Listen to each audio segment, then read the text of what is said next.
What's up everybody and welcome back to the channel. International break is finally over and Premier League football is back. We are up against Manchester City in matchday 4 of the Premier League away at the Etihad.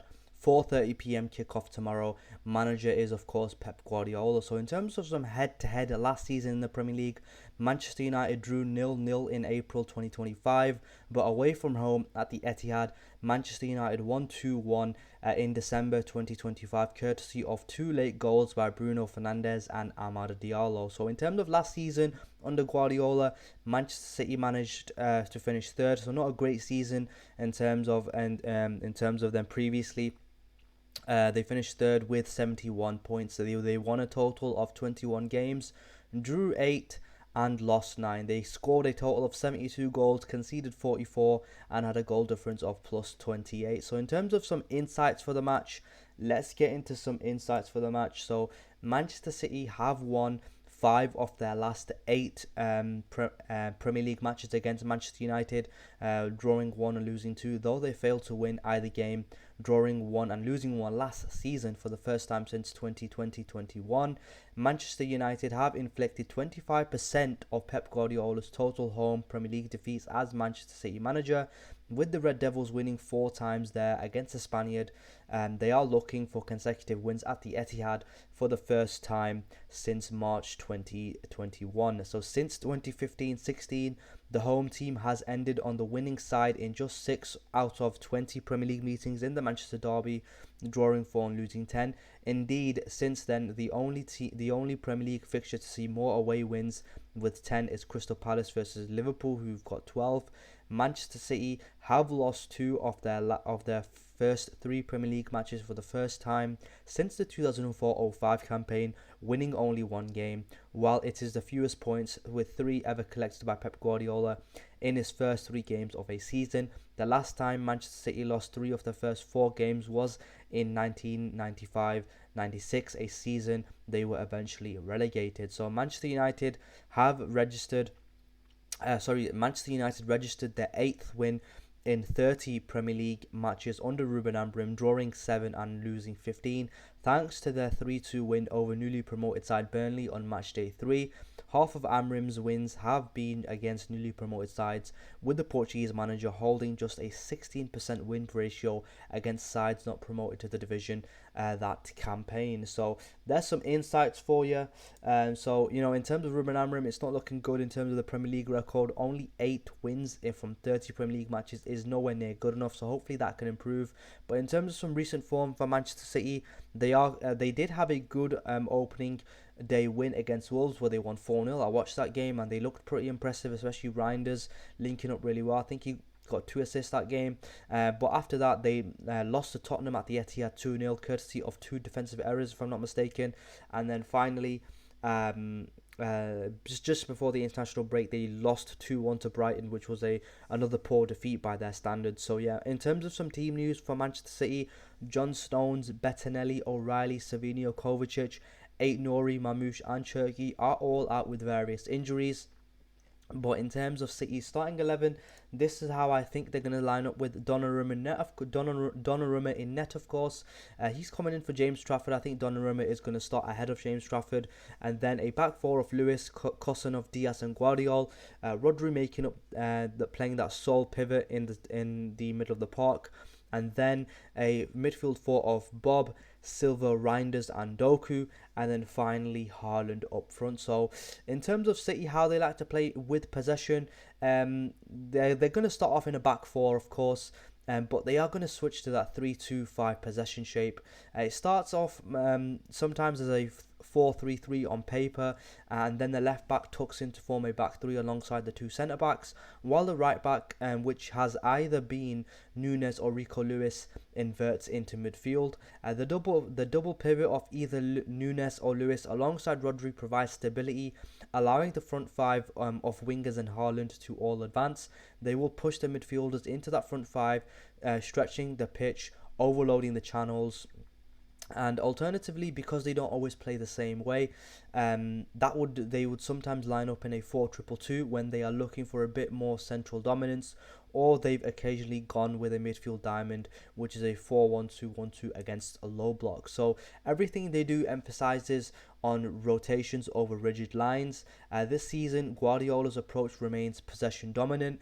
They've still managed 60+% possession averages, but they're blending both the patient build-up play with trying to be a bit more of a transitional threat. And I think that's been influenced a little bit by Pep Lijnders, who is Pep Guardiola's new assistant. One area where City have been less sharp is their shot output. Just 3.7 shots on target per match compared to Manchester United's 5.3, which explains why their XG is lower despite the possession they've had. In the build-up phase, the back three circulates possession very patiently against the man-marking presses. You'll often see Rodri getting involved and acting as a reset hub.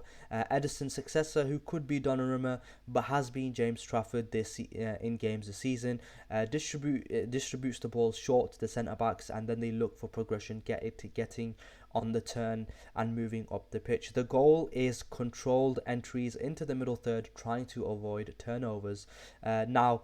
Progression focuses in half space overloads. They like to operate in those sorts of channels. Reinders likes to go forward, and he likes to occupy some of the positions that De Bruyne used to operate in, and Silva seems to create quick passing combinations, and the wingers will push high and wide to try pin the defensive line back. So Oscar Bob has been a little bit of a threat as well. I think he played a decent game against Wolves, but I don't remember how he played in other games. Doku is going to be a threat as well on the wing, so we're going to have to be having to look out for them as well. In terms of the final third, they like to utilize overlaps. Obviously, this involves wide players, usually fullbacks, making forward runs to get around the winger, providing an extra attacking option on the flanks. Underlaps as well. When the winger receives the ball out wide, he will attract the opposition fullback. This opens up the space between the fullback and the centre-back, which then allows the number 8, so players like Reinders and Silva, to make underlapping runs into the half space. The ball can be played to the underlapping player, who can cross the ball into the box or attack his defender in a 1v1 situation as well. They also like to get many players into the box. The midfielders and wingers always look to make runs into the box when the ball is in the final third. The numerical advantages in the box increase the chances of connecting with the cross, obviously, as more players present in multiple targets for the crosser, making it harder for defenders to mark everyone. So in terms of defending without possession, when attacking, Guardiola ensures security with a 3-2 or a 2-3 shape behind the ball, 3 at the back and 2 midfielders in front. Rodri and Stones or Lewis protect transitions, stopping counterattacks before they develop, and pressing as well. High press triggers are often back passes to the goalkeeper or sideways passes under pressure. Man-oriented pressing, City players tightly match up in midfield to suffocate options. Cover shadows as well. Forwards like Haaland block central passing lanes while pressing defenders as well. So upon losing the ball, they do like to gegenpress as well, immediately swarm around the ball, compact distances between the lines, players rarely more than 10 to 15 meters apart, making it hard for opponents to escape. So low block is rarely used by Pep Guardiola. Guardiola prefers proactive defending, but in tough away games or late leads, City form a 4-4-2 mid-block with compact central coverage. So in terms of City star man, I'm going to have to say it is going to be Rodri. Everything goes through him. He is, he was player of the year like 2 seasons ago or something. Obviously last season he missed quite a lot due to an injury, and that's probably why City did finish a little bit low in the Premier League, because of Rodri's injury. I think it was his ACL, but he is back now. So I think that if we can stop Rodri, he is the brains of this Manchester City side. If we can stop Rodri getting on the ball, if we can stop Rodri kind of dictating play from deep and kind of blocking passing options into Rodri, then I think we can have a good day as well. An honourable mention does go to Erling Haaland. Erling Haaland is a big presence up front. Last season he scored 22 goals and provided 3 assists in the Premier League. So he is a handful up front, and hopefully someone like De Ligt can keep him quiet as well. So yeah. In terms of Manchester United, before the international break, we did manage to scrape a 3-2 win against Burnley, courtesy of a Bruno Fernandes 97th minute penalty, which he put away to give Man United all 3 points. And I think against Burnley, we should have been out of sight in the first half. We had plenty of chances to score and should have never allowed Burnley to get back into the game, not once but twice. And we had a total of 26 shots over the 90 minutes played, but only 6 of them were on target, which needs to be better. And of course, before that, we did lose to Grimsby Town, which wasn't great. And then before that, we drew 1-1 against Fulham, which we should have picked up all 3 points against Fulham as well. Bruno Fernandes, of course, he missed that penalty in the first half, and if that goes in, it's a different game.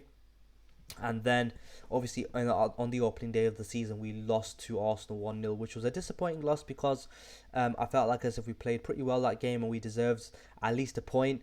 I think Arsenal were lucky to come away from Old Trafford with all 3 points. But apart from that, Ruben Amorim's record in the Premier League isn't great. You know, that needs to improve drastically, or he could be out of a job. I think seriously, it could be. You know, I'm not sure how it's going to go, but 8 wins in 30 Premier League games is not great. It's relegation form, and Ruben Amorim definitely needs to improve that. So in terms of team news from Manchester United, Ruben Amorim has provided an update from the Manchester United camp ahead of Sunday's derby date with neighbour City. Matheus Cunha, Mason Mount and Diego Dalot are all unavailable for the Etihad Stadium encounter, which kicks off at 4:30 tomorrow. Cunha and Mount were hurt during our last outing, the 3-2 home win over Burnley at Old Trafford, while Dalot complained of muscle pain and pulled out of Portugal's squad for their World Cup qualifiers. So of course, Martinez is also out with a long-standing injury as well. So in terms of Manchester United's lineup, this is my preferred 11, not predicted or anything. This is how I would prefer United to be lining up against Manchester City. Bayindir in net. I think San Lemens could be making a start as well, his first start for Manchester United, but I think Ruben Amorim has confirmed that Bayindir is going to be between the sticks. Euro, De Ligt and Shaw making up the back 3. Ahmad, Casemiro, Fernandes and Dogu making up the 4 in midfield. And Mbumo, who has been probably our most dangerous player so far this season, and Xerxes coming in for Cunha in the left inside 10 position. Then finally Xerxes up front. I think with Mount and Cunha injured, I think this is a perfect time to put in Xerxes and put in Sesko as well. Sorry, did I say Xerxes up front? I meant Sesko up front, sorry. Obviously Xerxes and Mbumo in the inside 10 positions, then Sesko up front. I think this is a perfect time to throw in Sesko. Obviously he's been involved in all our Premier League games, but he's not managed to pick up on a goal or an assist, so hopefully he can avoid the 007 curse or whatever. But in terms of Manchester United star man, I think I'm going to have to go with Bryan Mbumo. I think he has looked our most dangerous player so far in the opening 3 games of the season. He obviously grabbed a goal against Burnley. He also scored against Grimsby Town as well. Unfortunately we got knocked out, but he did get the goal. So yeah, in terms of United star man, I'm going to have to say it's Bryan Mbumo. Hopefully he can replicate some of the form that he showed for Brentford last season. He picked up 20 goals and 7 assists last season, so hopefully he can start providing their numbers for United this season as well. So yeah, in terms of how do you beat Manchester City, to beat City away, United will need to manage City's dominance of possession, pressing and ability to control tempo, their dangerous wide play overloads, cutbacks and underlaps, the threat of fast attackers, meaning defensive solidity is crucial, set piece threats from both corners and free kicks. So in terms of tactical strategies for United, compact defensive block plus counter attack, sit reasonably deep, limit space between midfield and defence, force City to be patient and try to disrupt their rhythm, pressing in certain zones and delaying recovery. When City lose the ball, launch fast, direct counterattacks, use pace on the wings or forwards, making runs behind City's fullbacks. Key plays in counter In counter-attacking moments, wide forwards or wingers can stretch the defence quickly. A forward who can hold up play and bring others into attack, like Sesko. Target Rodri and control key midfielders. Try to limit the influence of Rodri if he plays, since he is often the pivot for City's build-ups. One idea is to assign a disciplined midfielder whose job is to shadow or at least disrupt him. Alternatively, force City to build via other channels, i.e. making them play out through wide areas where United might have more of a chance to win duels or intercept. Midfielders need to be compact, defensively aware, and sharp on transitions. Use of wide areas and overloads. Exploit the flanks when City's fullbacks push forward, leave them exposed behind. Wing backs or wingers need to capitalise on space, perhaps with one wide attacker staying high and wide to drag City's fullbacks out, creating gaps. Cutbacks from wide areas are dangerous. United need to be alert to blocking runs into the box and defending the far post as well. Set pieces as an opportunity. Defensively, they must minimise conceding from corners and free kicks. We haven't necessarily looked very convincing from that so far this season. Good marking, organisation, possibly using Pacific plays to track key aerial threats as well. Offensively, United should aim to win free kicks in useful areas, corners as well, and have Pacific set piece routines. I saw a couple against Burnley. We saw a couple of set piece routines against Burnley, which didn't end up in a goal, but they looked pretty decent. Obviously, we've got 6'5" striking Sesko, so hopefully he can get his head on a couple of things and or get his head on a couple of crosses and hopefully score his first goal. Game management and mentality. Good focus from the first minute. If United concede early, the game could slip away. So I think the first 20 minutes are crucial. If we can kind of limit City to very few chances and kind of low block them in the first 20 minutes and frustrate them, then I think, you know, we could nick something on the counter attack. Patience as well. Don't get sucked into trying to play City's game. You have to accept less possession but more direct threat. Discipline. Avoid needless fouls in dangerous areas. Maintain shape even under pressure. Energy and stamina. Rotating smartly, making sure key players aren't exhausted, and using the subs well to refresh. Mixing tempo and unpredictability. Switch quickly from defense to attack, but also know when to slow things down to calm the game. Use long balls at times to catch City off guard, but balance so United don't give up possession cheaply. Vary attacks as well. Some down the wing, some through the centre, some via combination plays as well. So what we have to avoid, I think, is being stretched in behind their back line, especially on counters or when City overload the flanks. Poor defensive transitions when losing the ball. Too much dependency on individual brilliance rather than collective organisation, and allowing City to dominate, allowing City's midfield to dominate and feed their forwards too easily as well. I think City have a really decent midfield. Reinders and Silva as well, they're most likely going to start. If and Rodri as well, of course, they could turn it on tomorrow, and then we could be in for a really tough day. Hopefully that isn't the case, and hopefully we come away with a good result. Personally, I would probably take a draw right now if you could give me a draw, but that's what I'm going to go for. I'm going to go for a 1-1 draw. I think I don't think we're going to get the 3 points tomorrow. Hopefully I'm wrong. Hopefully I'm proven wrong, and hopefully Man United do come away with all 3 points. And I'm going for Haaland and Sesko to score. Hopefully Sesko gets his first goal for United. Otherwise, he could be having that 007 curse. Hopefully not. But yeah, hopefully I'm proven wrong, and hopefully we do come away with all 3 points at the Etihad. I think it would be a really good result if we do. Anyway, if you enjoyed this preview, leave a like, comment, and subscribe, and I'll catch you after the match.